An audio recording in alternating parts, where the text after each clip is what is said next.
अब देखिए दोस्तों, अपना जो आरटी एक्ट के अंदर तीसरा खंड बचा हुआ था वो है अनुसूची। और अनुसूची की अगर अपन बात करें तो आरटीई एक्ट 2009 में एक अनुसूची दी गई है, एक अनुसूची दी गई है। इसमें जो सूचनाएं हैं वो निम्न प्रकार की हैं, निम्न प्रकार की सूचनाएं हैं, निम्न प्रकार की सूचनाएं। इसमें पहला बिंदु अगर बात करें अपन तो दे रखा है आपका शिक्षण दिवस, शिक्षण दिवस, शिक्षण घंटे, शिक्षण घंटे व प्रतिदिन शिक्षण कार्य,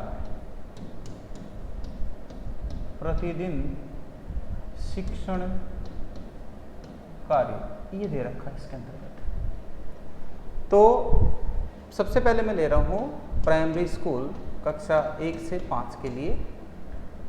इसके अंतर्गत 200 शिक्षण दिवस, 800 शिक्षण घंटे और 4 घंटे पर डे शिक्षण कार्य संपन्न होगा। इसके अलावा अगर यूपीएस की अगर बात करें अपन, यूपीएस का मतलब है कक्षा 1 से 8 तक का विद्यालय और पीएस का मतलब है 1 से लेकर 5 तक का विद्यालय। 220 दिन कुल शिक्षण दिवस होंगे, 1000 घंटे शिक्षण घंटे और 4 घंटे 30 मिनट पर डे शिक्षण कार्य किया जाएगा। यहाँ विशेष बात ये है, आपको नोट डाल के याद रखनी है कि एक शिक्षक को प्रति सप्ताह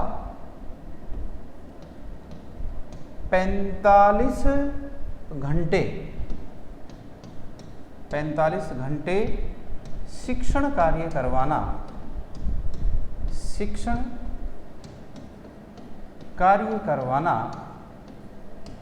अनिवार्य है, करवाना अनिवार्य है, जिसमें उसका तैयारी अवकाश, तैयारी अवकाश शामिल है, तैयारी अवकाश शामिल होगा। इसका मीनिंग ये हुआ कि आप 45 दिन में प्रति शैक्षणिक सप्ताह के हिसाब से लगाएं अपन, प्रति शैक्षणिक सप्ताह की अगर बात करें तो स्कूल लगता है 6 दिन, 4 घंटे स्कूल लगेगा, तो शिक्षण की अवधि हो जाएगी 24 घंटे। जो शिक्षण की अवधि होगी वो होगी 24 घंटे। इसके अलावा उसको 21 घंटे घर पर अपनी पाठ योजना, अपनी पाठ योजना मतलब पढ़ाने के लिए उसको घर पर तैयारी करनी है। तो ये जो 21 घंटे का मैंने टाइम बताया है, ये उसका तैयारी अवकाश होगा, तैयारी अवकाश होगा। ये क्वेश्चन 45 घंटे वाला क्वेश्चन आपके लेक्चरशिप एग्ज़ाम 2016-17 में आया था। लेक्चरशिप एग्ज़ाम 2016-17 में आया था। अगर बात यूपीएस की करें तो यूपीएस में 6 गुणा 4.5 घंटे बराबर 27 घंटे शिक्षण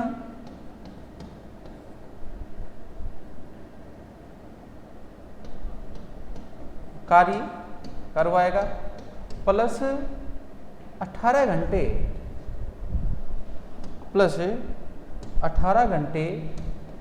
एक यूपीएस टीचर का तैयारी अवकाश होगा।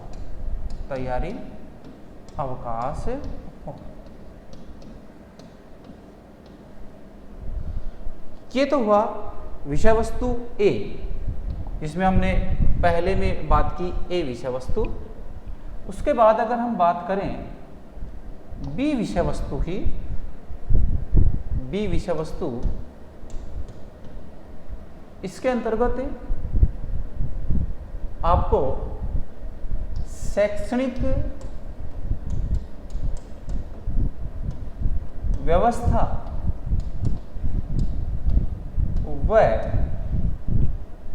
छात्र शिक्षक अनुपात दिया गया है। छात्र शिक्षक अनुपात दिया गया है, छात्र शिक्षक अनुपात बताया गया है। अब छात्र शिक्षक अनुपात की बात करें, पहले शिक्षण व्यवस्था की बात करते हैं। सबसे पहले आता है पीएस के लिए, प्राइमरी स्कूल के लिए। और प्राइमरी स्कूल की बात करें तो कक्षा 1 से 5 तक के लिए सरकार शैक्षणिक व्यवस्थार्थ हेतु कहती है कि अगर 1 से लेकर 30 तक बच्चे हैं तो सरकार एक शिक्षक का आर्थिक वहन कर सकती है, उसके एक शिक्षक को शिक्षण के कार्य हेतु लगा सकती है। ये व्यवस्था सरकार करती है। अगर शिक्षकों की बच्चों की संख्या लगभग 31 हो गई और 60 तक है तो 2 शिक्षक, और अगर 61 से लेकर 90 है तो 3 शिक्षक, और 91 से लेकर 120 है तो 4 शिक्षक, और 121 से 150 तो 5 शिक्षक, और अगर ये 121 से 200 में कर दूं, 200 शिक्षक होते ही 5 + 1 ये व्यवस्था होगी।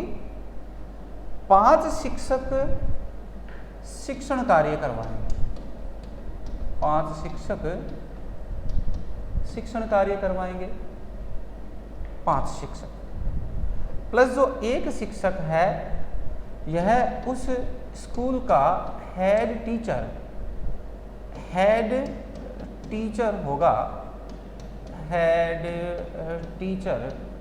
होगा। याद रखिए यहाँ पर हेड टीचर, मुख्य अध्यापक शब्द बोला है मैंने, मुख्य अध्यापक शब्द बोला है, ना कि हेड मास्टर। ग्रेड 3 तक हेडमास्टर शब्द उपयुक्त नहीं होता है। ग्रेड 3 तक, ये विशेष याद रखें नोट के रूप में, ग्रेड 3 तक हेडमास्टर शब्द प्रयुक्त नहीं होता है। हेड टीचर, मुख्य अध्यापक शब्द काम में लिया जाता है। ये विशेष आप ध्यान रखें।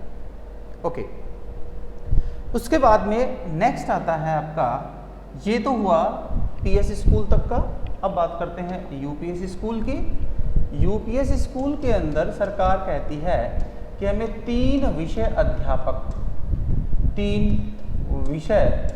अध्यापक लगाने चाहिए, और 3 विषय अध्यापकों में एक विषय अध्यापक होता है आपका गणित एवं विज्ञान विषय का, गणित एवं विज्ञान विषय का, गणित एवं विज्ञान विषय का। दूसरा जो एक दो शिक्षक लगेगा गणित एवं विज्ञान विषय, गणित एवं विज्ञान विषय। दूसरा जो शिक्षक लगेगा सामाजिक विज्ञान विषय का, सामाजिक विज्ञान विषय SST का। और जो तीसरा शिक्षक होगा आपका वो होगा भाषा विषय का,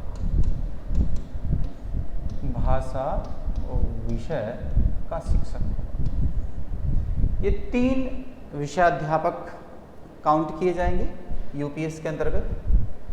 अगर पीएस में छात्र शिक्षक अनुपात की बात की जाए तो अधिकतम बच्चे कितने, 200, पढ़ाने वाले शिक्षक कितने, 5, तो छात्र शिक्षक अनुपात 40:1 होगा। जबकि अगर बात यूपीएस की की जाए तो छात्र शिक्षक अनुपात का मानक माना गया है 35:1। तो ये तो हो गया यूपीएस के लिए, और ये आपका हो गया पीएस के लिए। ये क्वेश्चन इम्पोर्टेंट है, आप विशेष रूप से ध्यान रखिएगा।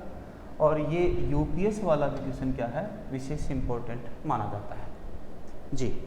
उसके बाद में विषय की जो अनुसूची है उसमें तीसरे चरण पर आता है दंड संहिता कि दंड के क्या क्या प्रावधान है, दंड के क्या क्या प्रावधान है। तो सामान्यतः आरटीई एक्ट के अंतर्गत 3 प्रकार के दंड का प्रावधान है, उसको ध्यान से आप समझिए। एक तो अगर कोई विद्यालय संगठन, स्कूल कंपोजिशन, विद्यालय संगठन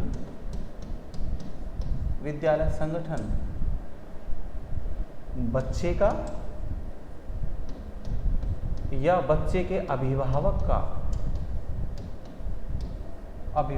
का किसी भी प्रकार का टेस्ट या साक्षात्कार, इंटरव्यू लेता है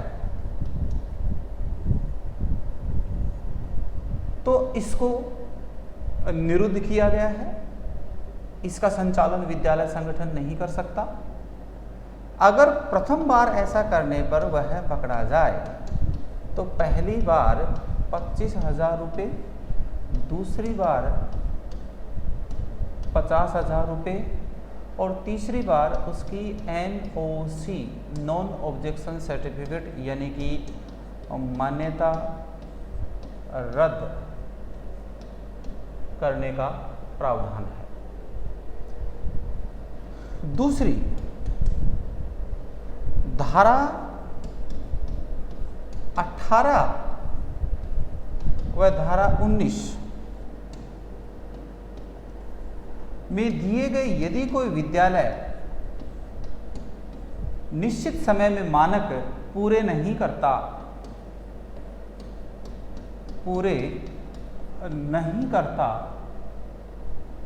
तो पहली बार 25,000 रुपये, दूसरी बार 50,000 रुपये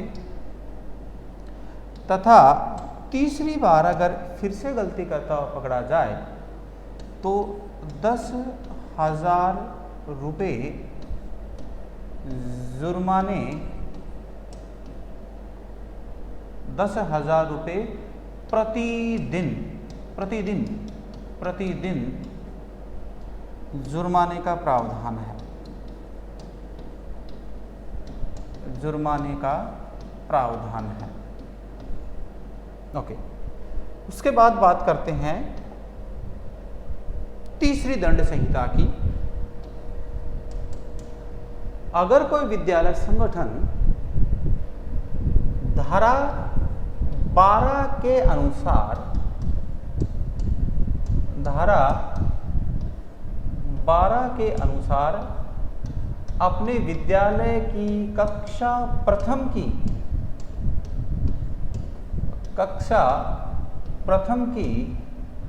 25% सीटों पर निर्धन वर्ग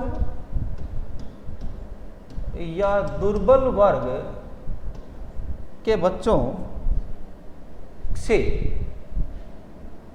शुल्क लेता हुआ मिले, यानी कि फीस लेता है तो पहली बार 25,000 रुपये, द्वितीय बार 50,000 रुपये और तीसरी बार ली गई फीस का 10 गुना, ध्यान दें कितने गुना, 10 गुना जुर्माने का प्रावधान है। ये 3 दंड संहिताएं दे रखी हैं। आरटी एक्ट 2000 आपके 9 के अंतर्गत विशेष बनाता है इन दंड संहिताओं से, ताकि किसी का आर्थिक शोषण न हो, मानसिक शोषण न हो। अब देखिए, आप शुरुआत से मैं एक बार आपको रिकॉल कर रहा हूँ तीनों चीज़ें। आरटी एक्ट 2009 के अंदर जो एक अनुसूची दे रखी है, उस अनुसूची में शिक्षण दिवस, शिक्षण घंटे, प्रतिदिन शिक्षण कार्य के रूप में PS 1 से 5 के लिए 200 दिन शिक्षण दिवस, 800 घंटे शिक्षण कार्य और 4 घंटे पर डे शिक्षण कार्य संपन्न किया जाएगा। इसके अलावा अगर बात यूपीएस की करें तो 220 दिन, 1000 घंटे और 4 घंटे पर डे शिक्षण कार्य किया जाएगा। नोट विशेष रूप से आप अपने आप के दौरान देखेंगे कि एक शिक्षक को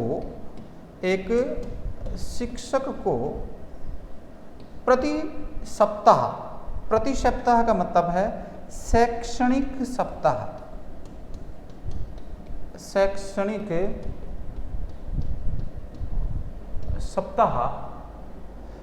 सप्ताह होता है 6 दिन का। प्रति शैक्षणिक सप्ताह 45 घंटे शिक्षण कार्य करवाना अनिवार्य होगा, ये कंडीशन है। उसके साथ साथ उसमें उसका विशेष प्रकार का जो अपन कह सकते हैं तैयारी अवकाश शामिल होगा। तो एक तो 45 घंटे उसका तैयारी अवकाश, और कितने दिन किसके अंतर्गत आते हैं वो आप देख लिए। उसके बाद आता है शैक्षणिक व्यवस्था व छात्र शिक्षक अनुपात। पीएस के लिए जो छात्र शिक्षक अनुपात अगर 1 से लेकर 30 तक बच्चे होते हैं तो एक शिक्षक, अगर 31 से लेकर 60 शिक्षक होते हैं, 60 बच्चे होते हैं 2 शिक्षक, 61 से लेकर 90 3, 91 से लेकर 120 4, 120 से 150 और अगर संख्या बढ़ जाती है 200 तक, 150 तक बच्चों की संख्या 5 शिक्षक रहेंगे 150 बच्चों तक, और 121 से अगर 200 तक होते हैं तो एक तो 5 शिक्षक तो पढ़ाने का काम करेंगे और एक ये जो शिक्षक है वो शिक्षण की व्यवस्था को संभालता है, शैक्षणिक व्यवस्थार्थ इसको लगाया जाता है। तो इसका ये आपका लेक्चरशिप एग्ज़ाम 2016 के अंदर सवाल ये आ चुका है कि अगर 150 से ऊपर शिक्षक बच्चे होते हैं तो कुल कितने शिक्षकों की संख्या शिक्षण हेतु चाहिएगी। तो शिक्षकों की व्यवस्था तो केवल 5 होगी शिक्षण हेतु। अगर शैक्षणिक व्यवस्था की बात करें, आपको ध्यान दीजिए, शैक्षणिक व्यवस्था की अगर बात की जाती है, शैक्षणिक व्यवस्था की अगर बात की जाती है तो शैक्षणिक व्यवस्था हेतु 6 शिक्षक जरूरी होंगे। उसके बाद देखिए आप नेक्स्ट, यूपीएस में 3 विषय अध्यापक आपके काम में लिए जाएंगे। एक विषय अध्यापक है आपका गणित एवं विज्ञान शिक्षक, दूसरा है सामाजिक विज्ञान शिक्षक और तीसरा है भाषा विषय शिक्षक। तो ये आपका L1 है, सॉरी L2 है, और इसके पीछे वाले पर जो मैंने जो व्यवस्था बताई है ये L1 की व्यवस्था बताई है। अगर आप बात करते हैं छात्र शिक्षक अनुपात की, तो पीएस के लिए छात्र शिक्षक अनुपात होगा 40:1 और यूपीएस के लिए छात्र शिक्षक अनुपात होगा 35:1। तो ये दोस्तों आपका आरटी एक्ट के 3 भाग मैंने सबसे पहले बताए आपको। एक तो आपका अध्याय का पार्ट, दूसरा आपका संरचना के अंतर्गत धाराओं का, और तीसरा पार्ट अनुसूची का। दोस्तों कुछ इम्पोर्टेंट फैक्ट्स और मैं आपको कुछ बता देता हूं, और उन इम्पोर्टेंट फैक्ट्स के अंदर आपका जो एक तो विशेष ध्यान रखिए, चार्टर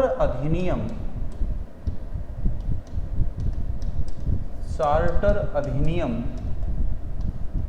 यूएनओ चार्टर अधिनियम पर भारत हस्ताक्षर करने वाला 135वां देश है, और इसके अंदर बालक की अधिकतम उम्र 18 वर्ष तक रखी गई है। एक इम्पोर्टेंट बात।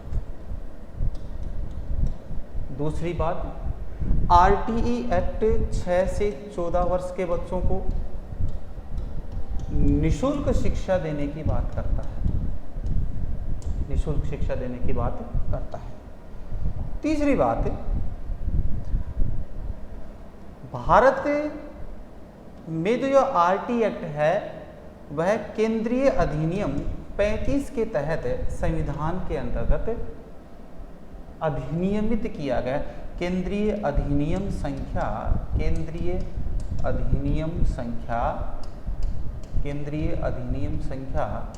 35 के तहत इसको संविधान में दर्ज किया गया है।